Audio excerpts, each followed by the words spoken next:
Hello बच्चों, let's read the question. So question says that the complex ion having minimum wavelength of the absorption of the visible region is minimum wavelength पूछा है तो आपके पास splitting energy जितना ज्यादा होगा wavelength उतना ही कम आएगा क्योंकि energy और wavelength हमेशा inversely proportional होता है. ठीक है, energy and wavelength always inversely proportional को फॉलो करती है. यहाँ पे स्प्लिटिंग एनर्जी क्या होता है और यहाँ पे O क्यों लिखा, जीरो क्यों लिखा, क्योंकि ऑक्टल सारा का सारा ऑक्टेटल कॉम्प्लेक्स है.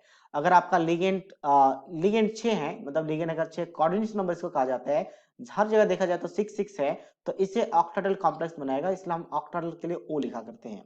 अब स्प्लिटिंग एनर्जी क्या होते हैं, तो बेसिकली क्या होता है ऑक्टेटल कॉम्प्लेक्स जो डी ब्लॉक्स की बात करें, जो 5 ऑर्बिटल्स होते हैं, जब लिगेंड्स अप्रोच करते हैं, क्योंकि यहाँ पे सभी में हमने क्या किया, कोबाल्ट यूज किया. कोबाल्ट एक डी ब्लॉक एलिमेंट्स है, तो उनके डी ऑर्बिटल्स में लॉन पेयर एक्सेप्ट करती है. ये सारे लिगेंड्स क्या करती है, लॉन पेयर इनके वैकेंट ऑर्बिटल में डोनेट करती है. तो जब डोनेट करेगी तो उस केस में क्या होगा, आपका जो आपके पास 5 ऑर्बिटल डी के होते हैं ये स्प्लिट हो जाते हैं, ब्रेक हो जाते हैं ड्यू टू दिस लिगेंड्स की वजह से. तो ये दो पार्ट में डिवाइड हो जाते हैं. एक आपका होता है इजी ऑर्बिटल्स जहां पे दो ऊपर चले जाते हैं, और 3 होते हैं आपके पास T2G ऑर्बिटल्स, T2G और EG ऑर्बिटल्स. तो इसमें एनर्जी का जो गैप होता है उसी को कहते हैं हम लोग आपका स्प्लिटिंग एनर्जी. तो जब इलेक्ट्रॉन इस ग्राउंड स्टेट में होता है, और इलेक्ट्रॉन 3 भी हो सकते हैं, 1 भी हो सकता है, 4 भी हो सकता है, 5 भी हो सकते हैं, 6 भी हो सकते हैं, कोई भी पॉसिबिलिटीज है.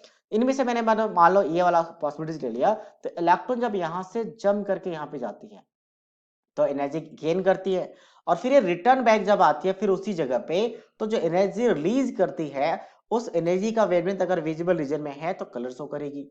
तो अब ये जो कलर शो करेगी, यहाँ पे बोला कि विजिबल रीजन में लाई कर रही है एब्जॉर्प्शन के बाद, तो अब हमें पूछा है कि वेवलेंथ किसका मिनिमम होगा, तो स्प्लिटिंग एनर्जी जिसका मैक्सिमम उसका वेवलेंथ कम, क्योंकि एनर्जी हमेशा जैसे एच न्यू हमेशा किसके इक्वल होता है, एच सी बाय लैम्डा. ठीक है, H C by lambda.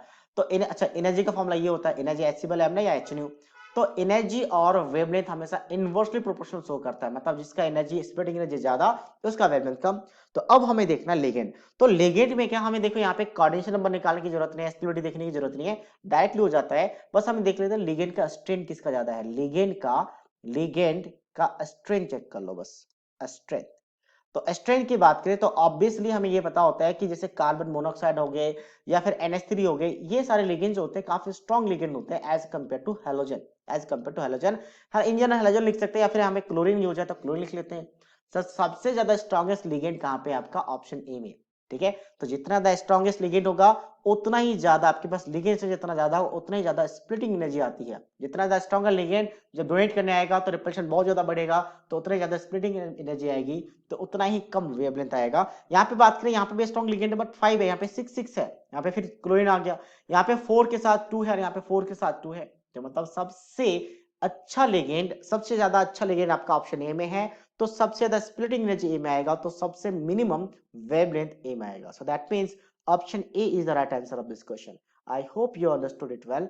All the best.